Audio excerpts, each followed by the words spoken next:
Another publication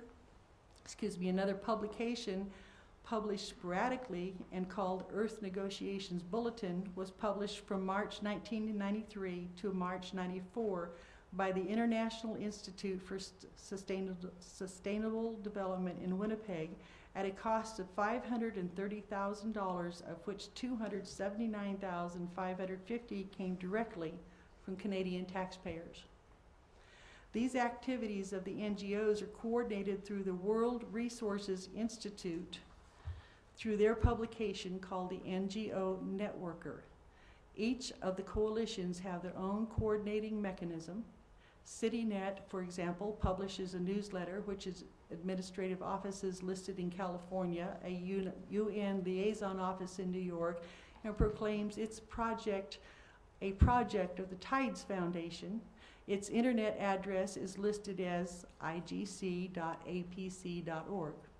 Some organizations included in this coalition are the Sierra Club, Faith in Action, the Humane Society of the United States, Greenpeace International, Friends of Earth, Second Nature, the Earth Council, World Resources Institute, and many others.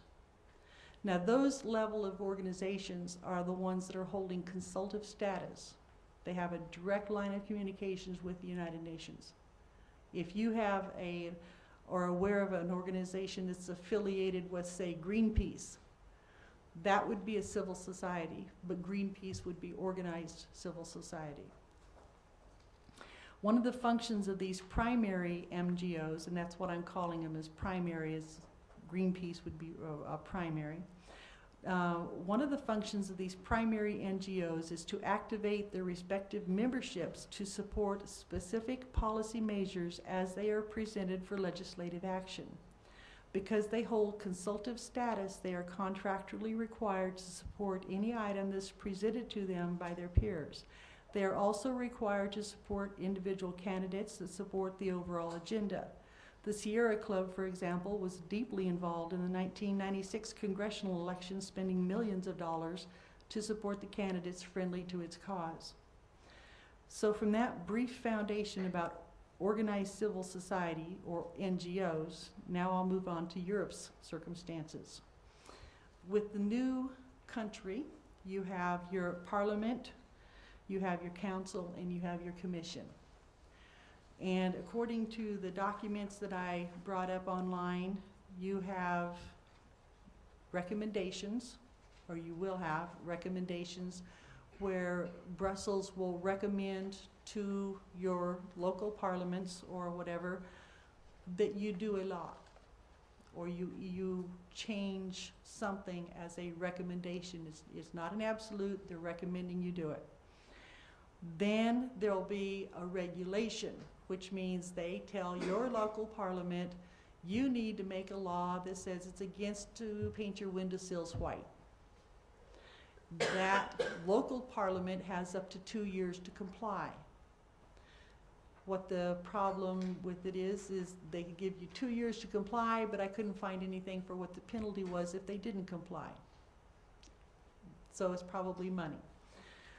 The next and last is a directive, which means the law is made directly from Brussels. If Brussels says it's going to happen and it's a directive, it will happen no matter who you are and where you are within the European Union.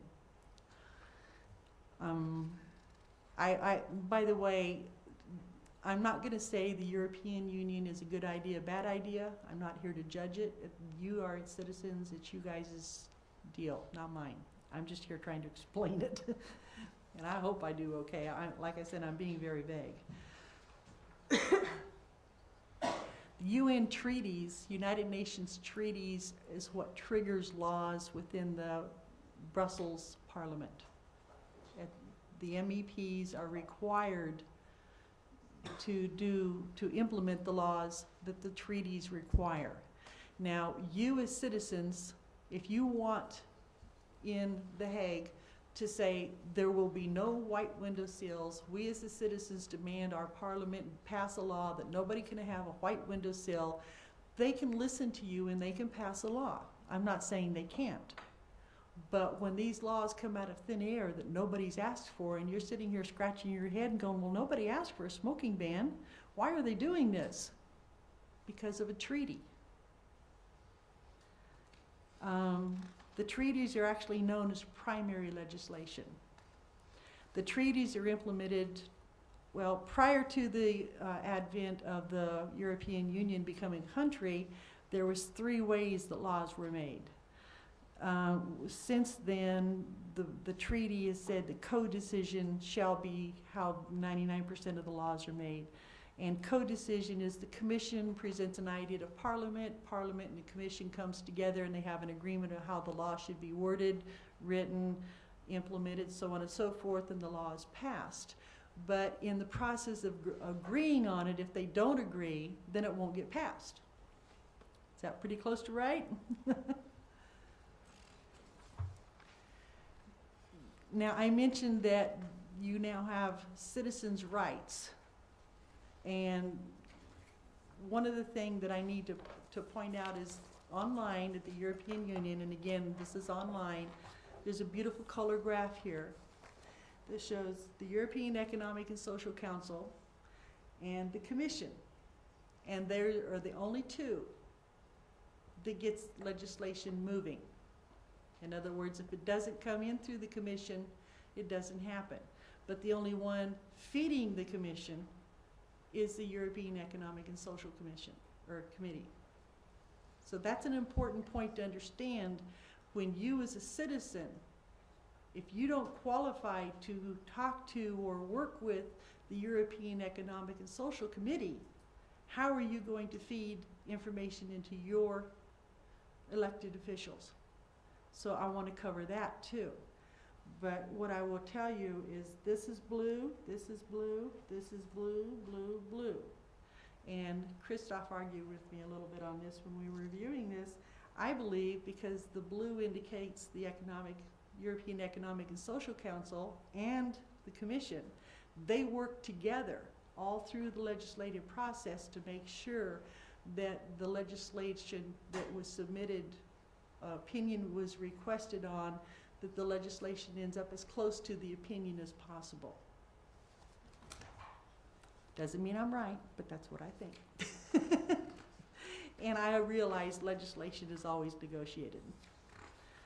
Okay, so what has the European Union put in place for you, the citizen, as an individual? What can you do? Well, I'm going to start with businesses because, and like I say, I don't know if there's any big business people here or pubs or anything in between. I'm just going to try to cover all bases. If you're a big business, you can go right to the top and try to get involved with what they call social dialogue. There's 3 organizations involved in social dialogue.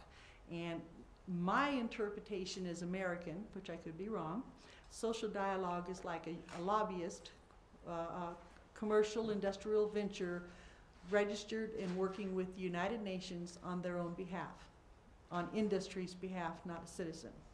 So you have the Union of Industrial Employers Confederation of Europe. You have the European Center for Enterprises with Public Participation, and you have the European Trade Union Confederation, that are the 3 recognized bodies to talk to the European government on legislative matters and negotiate legislation.